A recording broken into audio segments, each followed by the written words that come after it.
السلام علیکم۔ یہ ایپیسوڈ دراصل قرآن کے موضوع کے بارے میں ہے۔ قرآن کا اصل موضوع کیا ہے؟ What is the subject of the holy book of Quran? اس حوالے سے میں یہ عرض کروں گا کہ اگر انسانوں سے پوچھا جائے کہ آپ کی زندگی کا اہم سوال کیا ہے تو وہ یک زبان یہ جواب دیں گے کہ وہ کون ہے، کہاں سے آئے ہیں اور کہاں انہوں نے جانا ہے۔ اس سلسلے میں اگر ہم تاریخ کا مطالعہ کریں تو تاریخ میں جتنے بھی ذہین اشخاص ہیں، مثلا اگر ہم گریک فلاسفر کا تاریخ کے حوالے سے بات کریں تو گریک یہ عیسیٰ علیہ السلام سے 500 یہ ارسطو اور یہ افلاطون وغیرہ، یہ سارے ذہین اشخاص یا عبقری اشخاص جو ہے، انہوں نے بھی ان سوالوں کے جوابات ڈھونڈنے کا وہ بھی ان سوالوں کے جوابات ڈھونڈتے رہے، اور انہوں نے بھی پر سینکڑوں سال لگائے ہیں کہ اس دنیا کی حقیقت کیا ہے، اس دنیا کی ابتدا کیسے ہوئی۔ اگر اس کی وجہ معلوم ہو جائے کہ اس کی ابتدا کیسے ہوئی تو اس سے ہم یہ پھر اندازہ لگا سکتے ہیں کہ انسان یہاں آتے ہیں اور پھر ان کا انجام کیا ہوتا ہے، وہ کہاں جاتے ہیں۔ تو انسانوں سے اگر بشعور انسان ہے تو وہ ظاہر یہی جواب دیں گے کہ وہ کون ہے، کہاں سے آئے ہیں اور ان کا انجام کیا ہوگا۔ اس سلسلے میں میں یہ عرض کروں گا کہ جتنے بھی عبقری اشخاص ہیں یا ذہین اشخاص ہیں، ان سے اگر پوچھا جائے تو اس سلسلے میں یہ عرض کروں گا کہ انسان ایک باشعور ہستی ہے، اور وہ ان سے اگر یہ پوچھا جائے تو ظاہر ہے ان کا جواب یہی ہوگا کہ وہ کون ہے، کہاں سے آئے ہیں اور ان کو کہاں جانا ہے۔ لیکن اس سلسلے میں یہ عرض کروں گا کہ خدا تعالیٰ نے اپنے الہامی کتابوں میں، اور اس کا آخری کتاب قرآن مجید ہے جو ہمارے پاس اصل شکل میں ہے، انہوں نے ان سوالوں کے جوابات دیے ہیں۔ یہ ہماری خوش قسمتی ہے کہ اللہ کی کتاب نے جو کہ آخری کتاب آخری پیغمبر محمد صلی اللہ علیہ وسلم پر نازل ہوئی اور وہ قرآن مجید ہے، اس میں اللہ تعالیٰ نے ان سارے سوالوں کے جوابات دیے ہیں۔ یہ ہماری خوش قسمتی ہے، لیکن اس کے ساتھ ساتھ یہ ہماری بدقسمتی بھی ہے کہ ان کو ہم اس کی طرف توجہ نہیں دیتے، اور اس کو ہم صرف ثواب اور تلاوت کے لیے کہ پڑھتے ہیں، اور ہمیں یہ پتہ بھی نہیں ہے کہ قرآن کا موضوع کیا ہے، اس کا سبجیکٹ کیا ہے، اس کی تھیم اور سٹرکچر کیا ہے۔ اس سلسلے میں انسان جو ہے، انسانوں کا یہ میرے خیال میں بدقسمتی ہے کہ اللہ تعالیٰ نے ان سوالوں کے جوابات اپنے آخری کتاب میں دیے ہیں، اور خدا تعالیٰ ہر انسان کے آگے یہ جوابات ایک کتاب کی شکل میں ان کے سامنے تھامے ہوئے ہیں، لیکن ہم ان کو درخور اعتنا نہیں سمجھتے اور ان کی طرف توجہ نہیں دیتے۔ یہ ہماری ایک طرف اگر ہماری خوش قسمتی ہے کہ یہ اللہ کی آخری کتاب جو کہ اصل شکل میں یہ ہمارے پاس ہے، لیکن ساتھ ساتھ یہ ہماری بدقسمتی بھی ہے کہ اس کتاب کی طرف ہم توجہ نہیں دیتے۔ اس سلسلے میں میں یہ عرض کروں گا کہ اگر اس حوالے سے تاریخ کا مطالعہ کرے تو انسانوں میں 3 قسم کے تھاٹ پروسیسز، اگر ہم پچھلے 3-4 ہزار سال کے انسان کی تاریخ کا مطالعہ کریں تو اس حوالے سے ان سوالات کے جوابات ڈھونڈنے کے لیے انسان نے دوسرے ذرائع بھی استعمال کیے ہیں، اور خدا کے اس میسج کو چیلنج کرنے کے لیے انسانوں نے دوسرے ذرائع، مثلا اگر ہم 3-4 ہزار سال کی تاریخ جو ہمارے سامنے ہے اس کا مطالعہ کریں تو اس میں ایک تھاٹ پروسیس تو یہ ہے کہ وہ لوگ جو کہ اللہ تعالیٰ کی کتابوں کو اور الہامی کتابوں کو اپنا ہدایت سمجھتے ہیں، اور ان کے بنیاد پر جو اللہ تعالیٰ نے ہدایات دی ہے اور ان کی بنیاد پر اپنی زندگی کے مسائل کا اور یعنی ان کا احاطہ کرتے ہیں، تو ایک گروپ تو یہ ہو گیا۔ دوسرا گروپ یہ ہے کہ اس سلسلے میں دوسرا وہ ہے کہ وہ انسان نے اپنے تجربے اور مشاہدے کے ذریعے سے، یعنی پہلے تجربے اور مشاہدے کے ذریعے جو کہ سائنس اس کو دوسرے الفاظ میں کہتے ہیں، اس حوالے سے انسان یعنی ایک طرح کا یہ سمجھتا ہے کہ اگر ہمارے پاس تجربے اور مشاہدے کے ذریعے سے جو علم اور جو معلومات حاصل ہوتی ہے تو اس حوالے سے ہم اپنی زندگی کا لائے عمل بنائیں گے اور زندگی کے مختلف مسائل کا احاطہ کریں گے اور اس کے لیے ہم حل تلاش کریں گے۔ اور تیسرا یہ ہے کہ انسان جو ہے اس کے ساتھ اللہ تعالیٰ نے انسان کو ایک یہ خوبی بھی دی ہے کہ ان کے ساتھ ایک متخیلے کا ایک ایسی قوت انسان کو دی ہے اللہ تعالیٰ نے کہ اس کے کاوش کے ذریعے سے انسان یعنی مختلف قسم کے محلات قائم کر سکتا ہے، یعنی ایک خیالی دنیا ہے، جس طرح کے فکشن اگر آپ نے فکشن ناول پڑھے ہوں گے یا یہ فکشن سائنسی فلمیں اگر آپ نے دیکھی ہوں گی تو وہ سارے وہ اتنی خیالات پر مشتمل ہوتے کیونکہ وہ حقیقت سے ان کا واسطہ نہیں ہوتا، لیکن انسان کو اللہ تعالیٰ نے یہ ایک صلاحیت دی ہے کہ وہ متخیلے کی کاوش کے ذریعے سے نئے چیزیں تلاش کر سکتا ہے، نئے خیالات اور نئے قسم کے مختلف حقیقت ہو میں یہ نہیں کہہ سکتا کیونکہ ان کا تعلق جو ہے ایک طرح کے متخیلے کے سے ہوتا ہے، وہ حقیقت نہیں ہوتی، لیکن اس کے ذریعے سے آپ مختلف قسم کے محلات قائم کر سکتے ہیں، مختلف قسم کے دنیائیں آپ تخلیق کر سکتے ہیں، لیکن ان کا حقیقت کے ساتھ تعلق نہیں ہوتا، وہ متخیلہ ہوتی ہے۔ جس طرح ایک خواب ہوتا ہے تو خواب تو مطلب یہ کہ خواب پریشان بھی ہوتے ہیں، جس طرح کے خواب میں آپ مطلب دیکھتے ہیں تو وہ تو حقیقت کے ساتھ ان کا تعلق نہیں ہے، خوابوں کا ایک چھوٹا سا حصہ ہوتا ہے وہ کہ حقیقت سے ان کا تعلق ہے، زیادہ تر وہ یہی ہوتے ہیں۔ تو یہ متخیلہ انسان کو ایک اللہ تعالیٰ نے ایک صلاحیت دی ہے، تو یہ متخیلے کی صلاحیت کو فلاسفروں نے جو کہ تقریباً 2500-3000 سال کی ان کی بھی تاریخ ہے، انہوں نے بھی ان سوالات کے جوابات ڈھونڈنے کی کوشش کی ہے، لیکن اور اس کے ساتھ ساتھ یہ ایک دوسری مطلب ہے کہ انسان نے ایک تیسری بھی کوشش کی ہے، اور وہ یہ ہے کہ انسان نے اس جسم کو تحلیل کر کے یعنی روح کی حقیقت کو جاننے کی کوشش کی ہے، اور اس سلسلے میں مختلف مذاہب بھی یعنی اس طرح کے مطلب یہ ہے کہ وہ مختلف یعنی ان کو یعنی اگر آپ گوتم بدھ یا بدھ مت کا مطالعہ کریں تو ان کے حوالے سے انسان کو ایک نروان حاصل ہوتا ہے اور ان کا حقیقت کے ساتھ یعنی وہ کنیکٹ ہو جاتا ہے، جس طرح میں نے پچھلی ویڈیو میں کہا کہ وہ ایک سپر نیچرل فورس یا سپریم کانشسنس جو ہے یا ان کے ساتھ وہ کہتے ہیں کہ ان کے ساتھ وہ کنیکٹ ہو جاتے ہیں اور حقیقت ان پر منکشف ہو جاتی ہے۔ تو یہ مختلف یعنی ان کو ایک طرح کا وہ ان کے عقیدے کے مطابق نروان حاصل ہو جاتا ہے۔ اسی طرح اگر ہندو مت میں دیکھیں تو ہندو مت میں وہ مختلف قسم کے تپسیا کرتے ہیں، مختلف قسم کے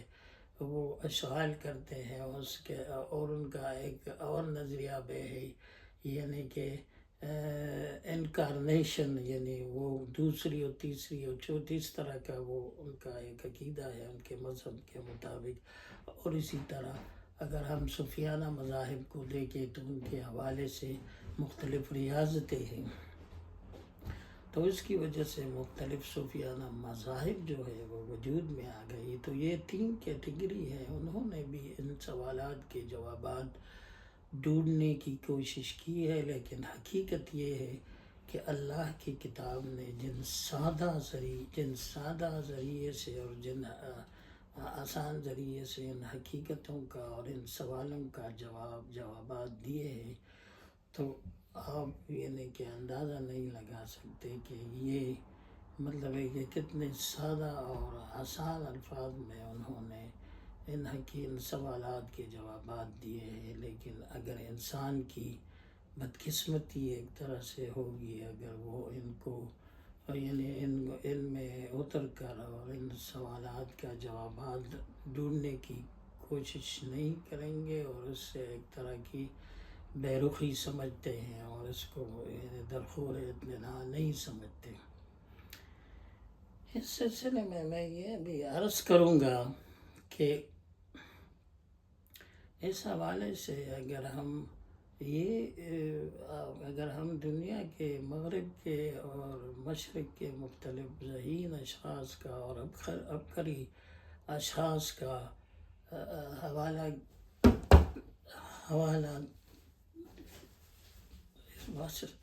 عسکری اشخاص کا ہم مطالعہ کریں تو اس حوالے سے ہم یہ یعنی اندازہ لگا سکتے ہیں کہ دنیا میں جتنے بھی، اگر وہ مغرب میں ہو اور اگر وہ مشرق میں ہو، جتنے بھی ذہین اور عبقری اشخاص ہیں، وہ اگر انسانوں کے حوالے سے، کائنات کے حوالے سے یا انسان کے حوالے سے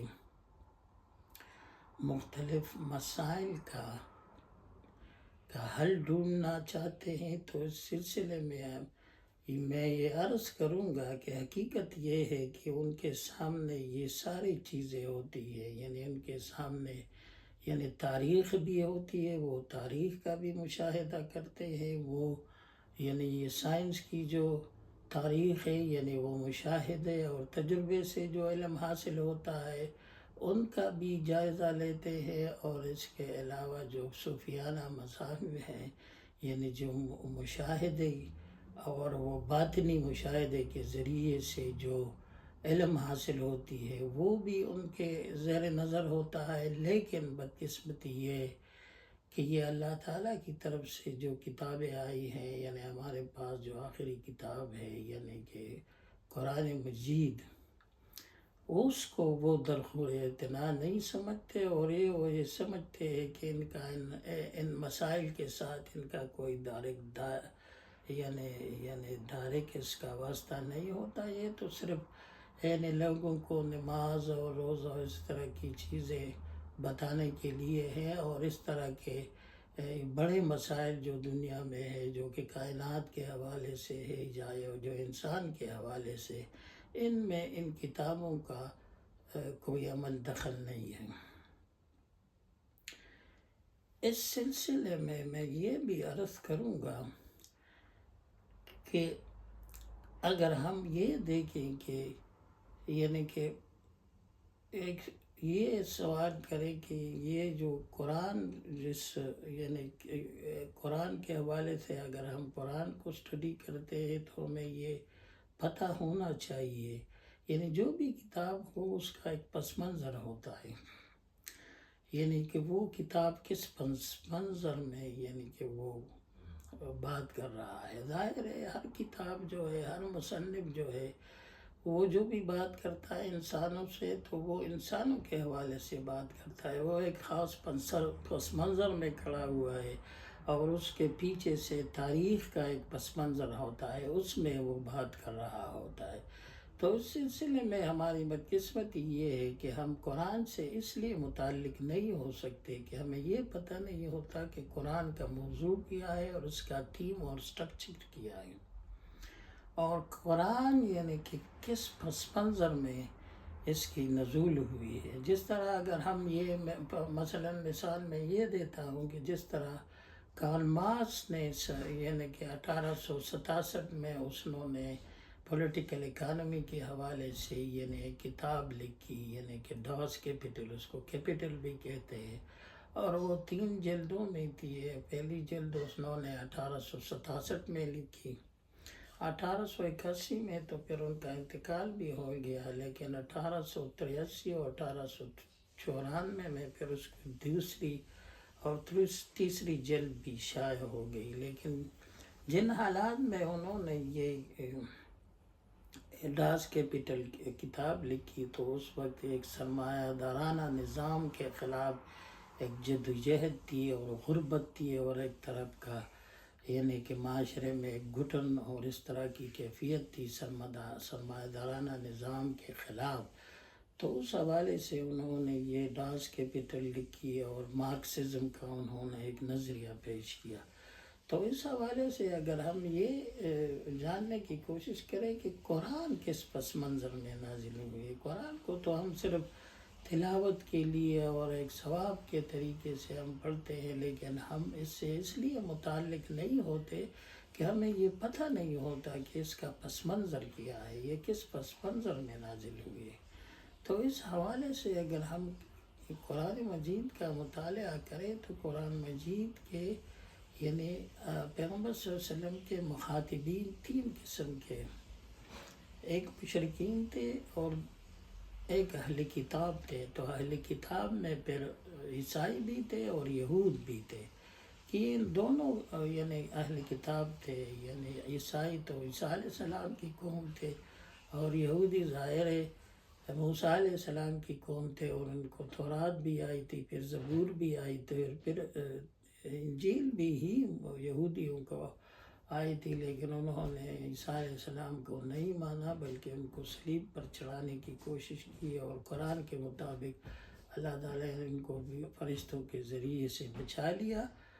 تو اس طرح اگر ہم اس کا حوالہ کریں کہ قرآن کس پس منظر میں پھر نازل ہوئی ہے، تو قرآن کا پس منظر یہ ہے کہ یہ تو قرآن نے خود بھی اس کی طرف اشارہ کیا اور اس حقیقت کو واضح کیا ہے۔ یعنی اگر ہم قرآن کے نزول کا پس منظر کا جائزہ لیں تو یہ تقریباً 4000 سال پہلے اللہ تعالیٰ نے یہ فیصلہ کیا کہ یعنی جب حضرت ابراہیم علیہ السلام نے اپنی قوم پر حجت تمام کی اور وہ اپنی قوم سے نکلے اور ان کی قوم کو اللہ تعالیٰ نے یعنی عذاب کے ذریعے سے تباہ کیا، تو اس حوالے سے یعنی جس طرح پہلے پیغمبروں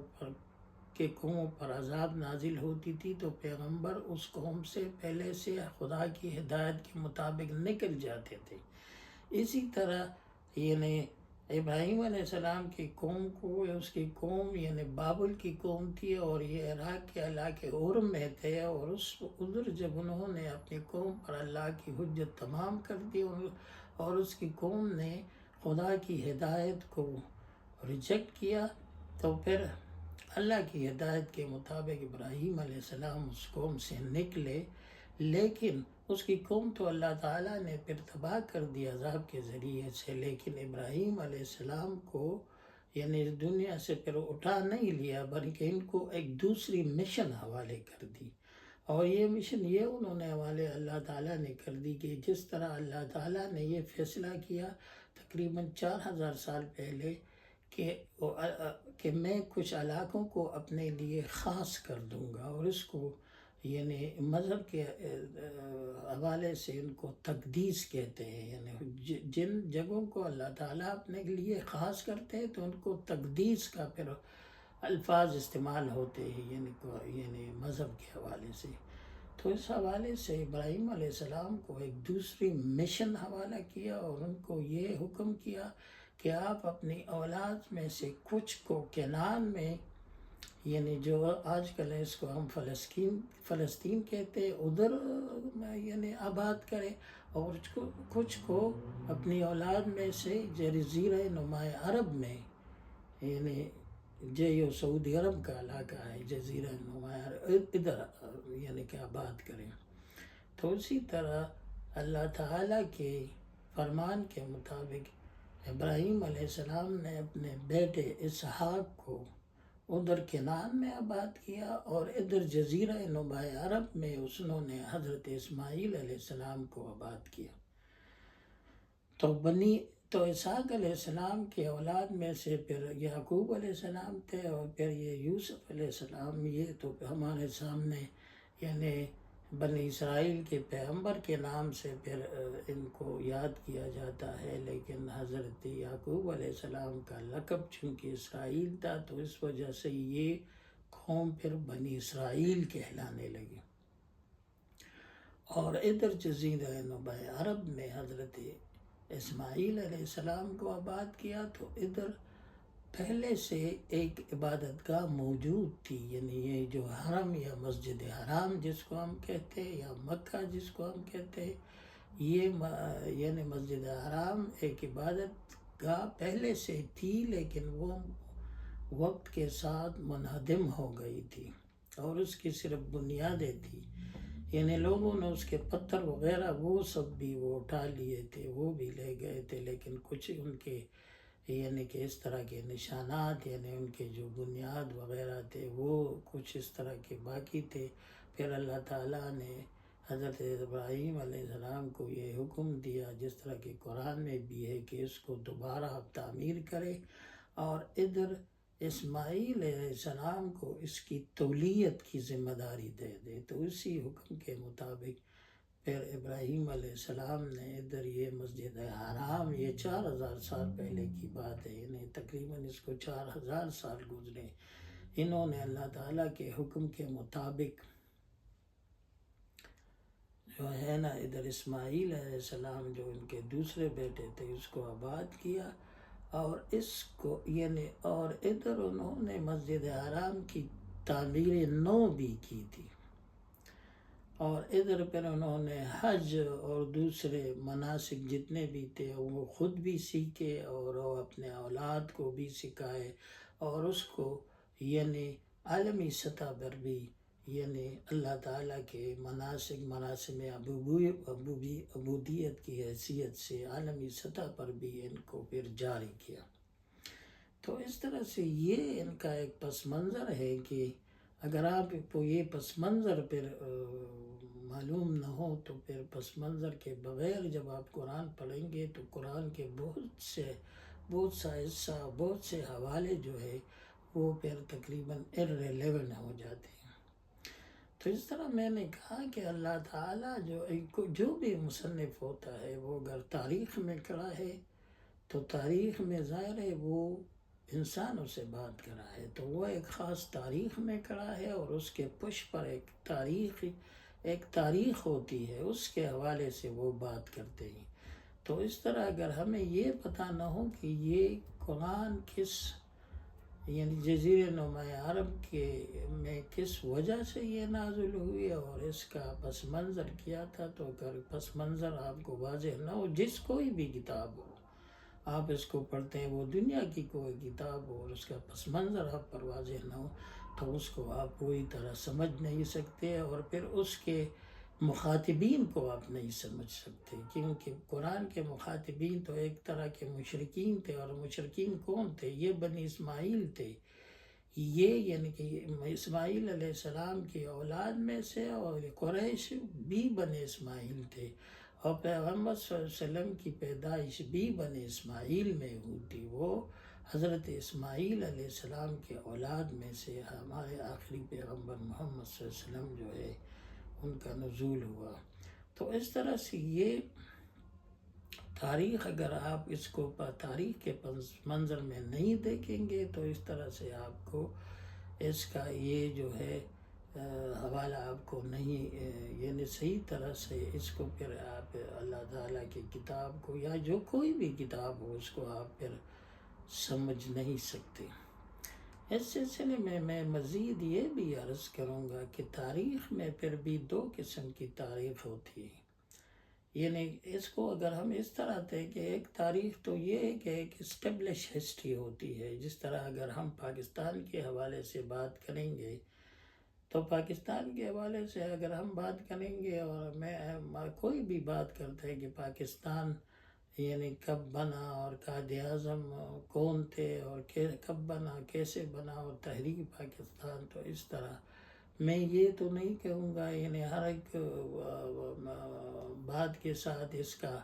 یعنی ایک نوٹ نہیں لگاؤں گا کہ مطلب ہے پاکستان اور پاکستان پھر قائد اعظم، اور پھر اگر علامہ اقبال کا حوالہ ہم دیں تو ظاہر ہے یہ سارے چیزیں جو ہے یہ پاکستان کے حوالے سے اگر کوئی بات کرتا ہے تو یہ جو ناظرین جو بھی ہوتے ہیں سامعین، ان کے پس منظر میں یہ ہوتا ہے کہ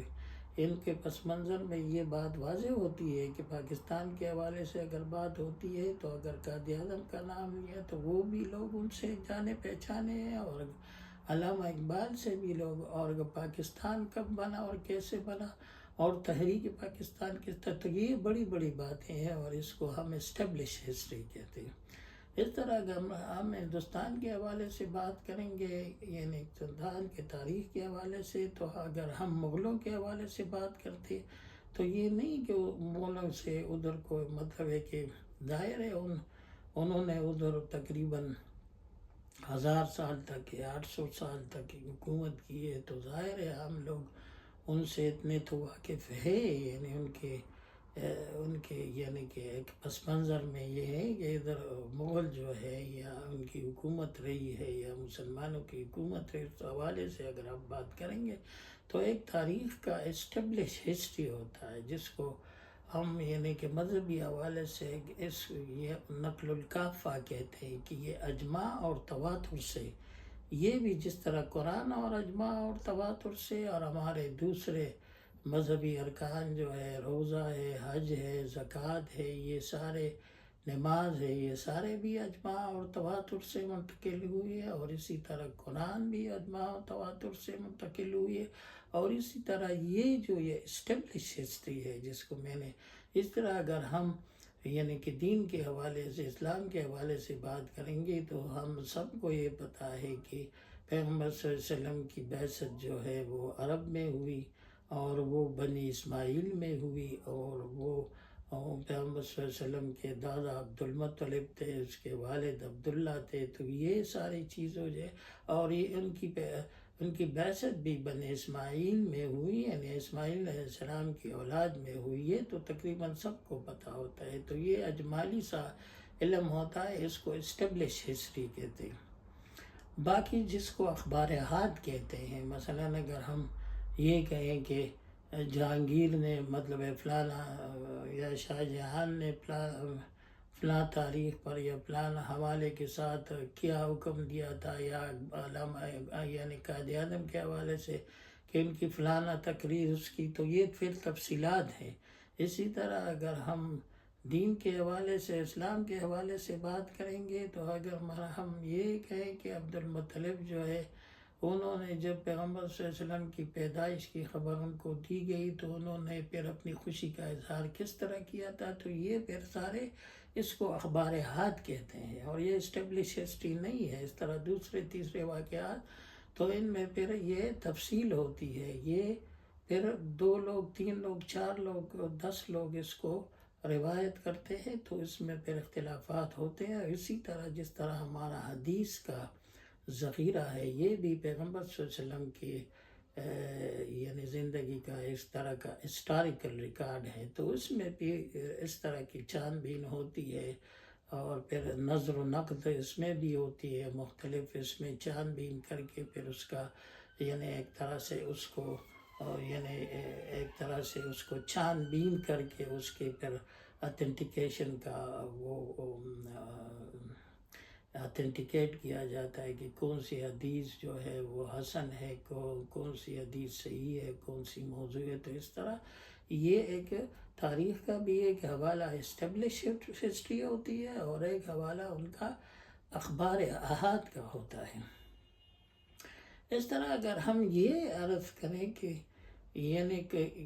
عرب میں یہ اللہ تعالیٰ نے پھر ایک تو اس کا پس منظر ہو گیا، پس منظر تو کے حوالے سے میں نے کہا کہ اللہ تعالیٰ نے 4000 سال پہلے فیصلہ کیا کہ میں 2 جگہوں کو اپنے لیے مختص کروں گا، اور ان کو دین کے حوالے سے پھر تقدیس کہتے ہیں، اللہ تعالیٰ اپنے لیے خاص کر دیتا ہے۔ تو ایک کنان کا علاقہ تھا، ادھر بنی اسحاق کو، یعنی ابراہیم علیہ السلام کے ایک بیٹے کو اللہ تعالیٰ کے حکم کے مطابق ادھر انہوں نے آباد کیا۔ پھر ان میں وہ سارے بنی اسرائیل کے جتنے بھی پیغمبر ہیں، یعنی اسحاق علیہ السلام، اور پھر یعقوب علیہ السلام، پھر یوسف علیہ السلام، اور پھر موسیٰ علیہ السلام، اور پھر داؤد علیہ السلام، اور پھر سلیمان علیہ السلام، اور پھر آخر میں عیسیٰ علیہ السلام، یہ سارے بنی اسرائیل کے پیغمبر تھے۔ یہ بنی اسحاق کے اس طرح کے اولاد، اسی میں سے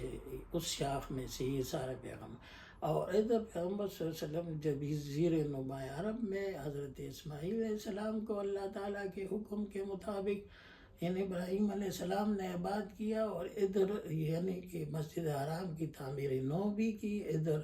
انہوں نے حج کے مناسک اور دوسرے عبادات خود بھی سیکھے اور اپنے اولاد کو بھی سکھائے، اور ان کو عالمی سطح پر یعنی مراسم عبودیت کی حیثیت سے، ایک پیغمبر کی حیثیت سے جاری بھی کیا۔ تو اس کو ہم دین حنیف یا دین ابراہیمی کہتے ہیں، اور اس کو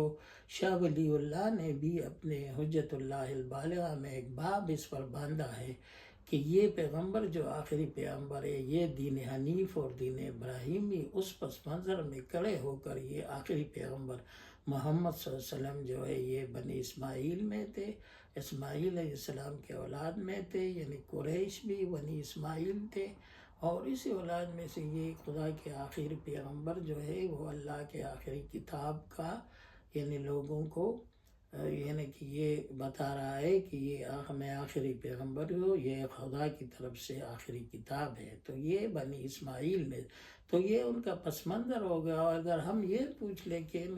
یہ مطلب ہے کہ اللہ تعالیٰ نے پھر کنعان کا اور پھر جزیرہ نما عرب کا پھر کیوں انتخاب کیا، یعنی دوسرے افریقیائی ملکوں کا بھی کیوں نہیں کیا، ادھر بری صغیر کا بھی کسی جگہ کا کیوں نہیں کیا؟ تو اس سلسلے میں یہ عرض کروں گا کہ آج کل اگر ہم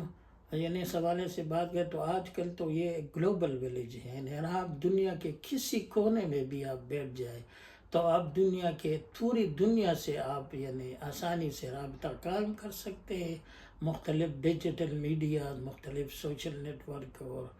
سوشل میڈیا کے ذریعے، انسٹاگرام کے ذریعے، یعنی کہ فیس بک کے ذریعے، یوٹیوب کے ذریعے، اور انٹرنیٹ کے جو بھی ڈیجیٹل میڈیا کے جتنے بھی ذرائع اس کے ساتھ آپ دنیا کے کسی بھی کونے میں، کسی بھی ملک میں، کسی بھی سٹی میں ہو تو آپ آج کل آسانی سے یہ پوری دنیا کے ساتھ ایک رابطہ قائم کر سکتے ہیں۔ لیکن اس وقت جس وقت یہ پیغمبر آتے تھے تو اس وقت جو ہے یہ کنعان کا اور یہ جزیرہ نما عرب کا یعنی اس طرح کا انتخاب اللہ تعالیٰ نے اس لیے کیا تھا کہ یہ اس وقت دنیا کے وسط میں یہ دونوں جگہ تھی، یعنی ایک طرح سے کنعان یہ تو اس دنیا کے وسط کا اس طرح تھا کہ یہ دنیا کے سارے قافلے جو تھے وہ ادھر سے گزرتے تھے، اور یہ دنیا کے اس وقت کی جو متمدن دنیا تھی اس وقت یہ دنیا کے وسط کے علاقے تھے۔ اور اسی طرح یعنی جزیرہ نما عرب بھی اس وقت اتنا وہ نہیں تھا، لیکن ظاہر ہے وہ تو 2000 سال بعد یعنی کہ اس میں آخری پیغمبر نے آنا تھا۔ تو اس وقت جب پیغمبر صلی اللہ علیہ وسلم 571 عیسوی میں جب عیسیٰ علیہ السلام کے 571 سال بعد، تو اس وقت بھی یہ علاقہ بھی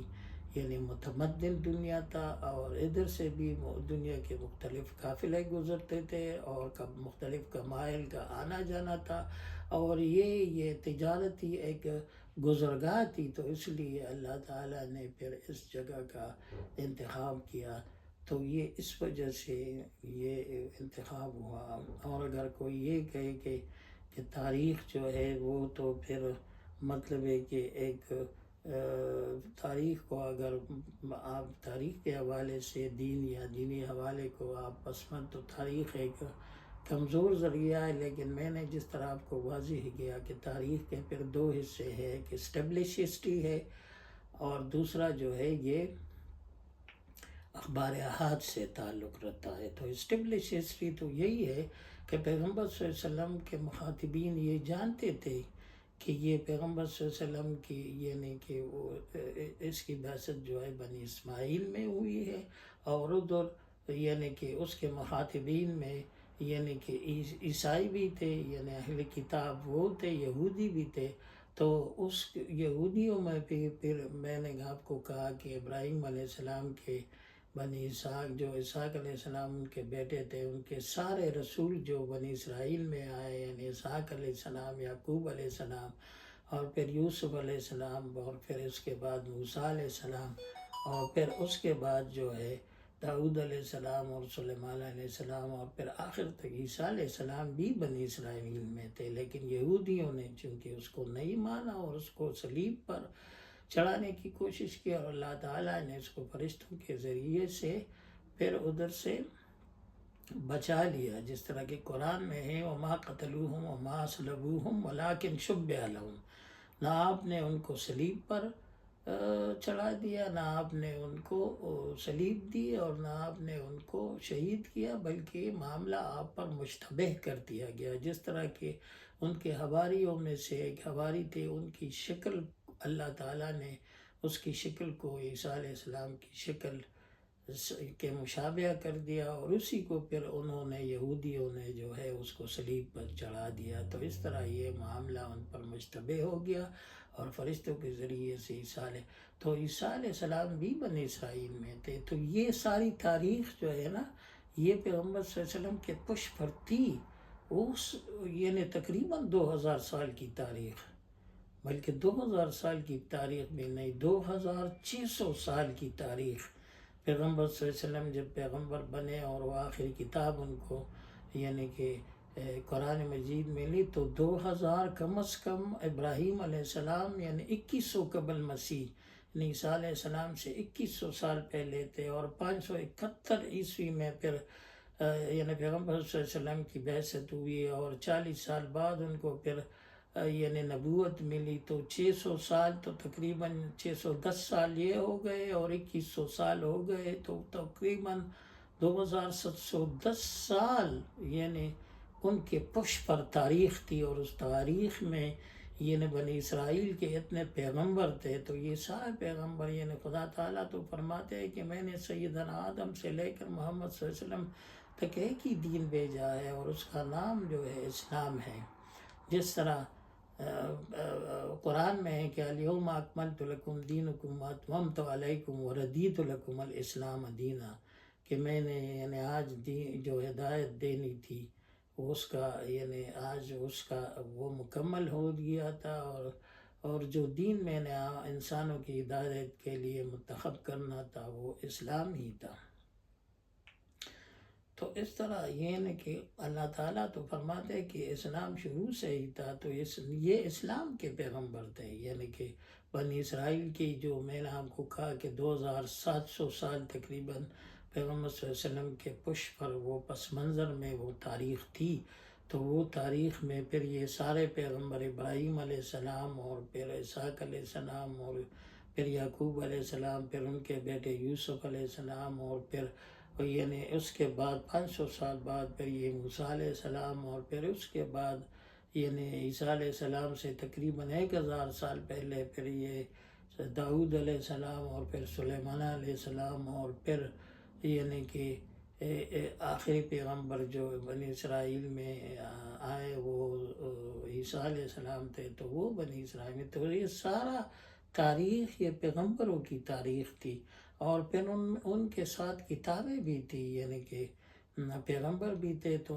موسیٰ علیہ السلام کو تورات دی گئی، زبور علیہ السلام کو داؤد، اور پھر انجیل عیسیٰ علیہ السلام، تو یہ سارے کتابیں بھی اس کے پس منظر میں تھی۔ تو وہ یعنی پیغمبر صلی اللہ علیہ وسلم یہ آخری پیغمبر جو آئے جو اسلام کی وہ دعوت دے رہے تھے، آخری کتاب قرآن مجید کی تعلیمات اللہ کے حوالے سے انہوں نے دعویٰ کیا کہ میں پیغمبر ہوں، یہ میں آخری پیغمبر ہوں، یہ کتاب خدا کی طرف سے مجھے دیا گیا ہے۔ تو ان کے پشت پر یہ 2700 سال کی تاریخ تھی، تو ان میں کتابیں بھی تھی، اور اس میں پھر انبیاء کے صحیفے بھی تھے. تو یہ بہت بڑی تاریخ ان کے پشت پر تھی. اور اس حوالے سے اگر ہم یہ کہیں کہ یعنی قرآن سے پہلے یعنی کہ اس کے پس منظر میں یعنی وہ تاریخ یہی تھی. اگر آپ بائبل میں دیکھیں تو بائبل میں جو ہے پوری ہسٹری جو ہے بنی اسرائیل کی، بائبل صرف انجیل نہیں ہے، بائبل میں پھر تورات بھی ہے، بائبل میں پھر زبور بھی ہے، اور بائبل کے اندر پھر انجیل بھی ہے، اور بائبل میں پھر یعنی کہ بنی اسرائیل کی ہسٹری بھی ہے، جیوش ہسٹری بھی ان کے اندر ہے. اور پھر ان میں اس کے علاوہ ان الصحف یعنی جو اس کے علاوہ کتابوں کے علاوہ جن نبیوں کو اور جن نبیوں کو پھر صحائف دیے گئے وہ بھی سارے بائبل میں ہیں. تو یہ ساری تاریخ جو ہے یہ پھر پیغمبر صلی اللہ علیہ وسلم کے پشت پر تھی. جس طرح آج کل اگر ہم کوئی دوسرے یعنی کہ اس کے حوالے سے اگر بات کریں گے تو یہ میں نے آپ کو واضح کر دیا کہ اس وقت چونکہ متمدن دنیا میں یہ کنعان جو اس کو آج ہم فلسطین کہتے ہیں، اور پھر 571 عیسوی میں اور 610 عیسوی میں پھر جب پیغمبر صلی اللہ علیہ وسلم کو نبوت ملی اور وہ آخری پیغمبر بنے، تو پھر وہ یہ جزیرہ نمایاں عرب اور یہ مکہ اور یہ مدینہ یہ علاقہ پھر اس وقت یعنی آج سے 1450-1500 سال پہلے اگر ہم جائزہ لیں تو وہ پھر یہ متمدن دنیا کی پھر بالکل وسط میں یہ علاقے تھے. تو اس لحاظ سے اگر ہم یہ جائزہ لیں تو آج کل میں نے آپ کو کہا اگر آج کل یہ مسئلہ نہیں ہے، آپ دنیا کے کسی بھی کونے میں کسی بھی شہر میں کسی بھی جگہ جا کے دنیا کے ساتھ آپ یعنی کنیکٹ ہو سکتے ہیں، اور آپ یعنی دنیا کے کسی بھی ملک میں آپ کو کوئی اپنا پیغام پہنچانا چاہے تو آپ آسانی سے پہنچا سکتے ہیں. لیکن 1500 2000 اور 4000 سال پہلے تو یہ معاملہ نہیں تھا. اس وقت متمدن دنیا کی جو جگہ تھی ایک کنعان جو اس کو ہم فلسطین کہتے ہیں، اور 1500 سال پہلے جب ہمارے آخری پیغمبر آئے تو ظاہر ہے اس وقت یعنی یہ مکہ اور مدینہ اور یہ اس وقت متمدن دنیا جو آباد دنیا تھی، اس وقت یہ علاقے جو تھے یہ دنیا کے وسط میں تھے، اور سارے دنیا کے جتنے بھی تجارتی قافلے تھے وہ ادھر سے گزر رہے تھے. تو یہ ایک طرح سے دنیا کے وسط کے علاقے تھے. اس لیے اللہ تعالیٰ نے ان جگہوں کا اس وقت انتخاب کیا اور اپنے لیے انہوں نے مختص کیا، اور اس کو دین کے حوالے سے اس کو بھی تقدیس کہتے ہیں کہ اللہ تعالیٰ جن جگہوں کو اپنے لیے مخصوص کر دیتے تو ان کو تقدس کا ایک درجہ حاصل ہوتا ہے. تو اس طرح یہ جو ہے کنعان کا علاقہ جس کو آج ہم فلسطین کہتے ہیں، اور یہ جزیرہ نمایاں عرب کا علاقہ جس کو مکہ اور مکرمہ، یہ اس وقت متمدن دنیا کے بالکل وسط میں تھے. اس لیے اللہ تعالیٰ نے ان جگہوں کا فیصلہ کیا. اس سلسلے میں اب میں یہ عرض کروں گا کہ یہ اس سلسلے کی یعنی یہ قرآن کے موضوع کے حوالے سے کہ قرآن کا سبجیکٹ کیا ہے، اس کا موضوع کیا ہے. اگر آپ کسی کتاب کا موضوع اور سبجیکٹ نہیں جانیں گے تو پھر کہ اس میں کیا ہے، وہ کس حوالے سے بات کر رہا ہے، اس کا تھیم اور سٹرکچر کیا ہے، تو پھر آپ اس کے میسیج کو نہیں سمجھ سکتے. تو اس حوالے سے میں نے اس ایپیسوڈ کا یہ پہلی قسط پیش کی ہے. انشاءاللہ اس کی دوسری قسط جو ہے وہ آئندہ ہم اس سلسلے میں آپ کی خدمت میں حاضر ہوں گے. اب انشاءاللہ اب میں اپنے دوستوں، رشتہ داروں اور اپنے ارد گرد کے لوگوں کا خاص خیال رکھیں. انشاءاللہ اس کی دوسری قسم میں پھر آپ کی خدمت میں حاضر ہوں گے. تب تک کے لیے اجازت دیجیے. اللہ حافظ.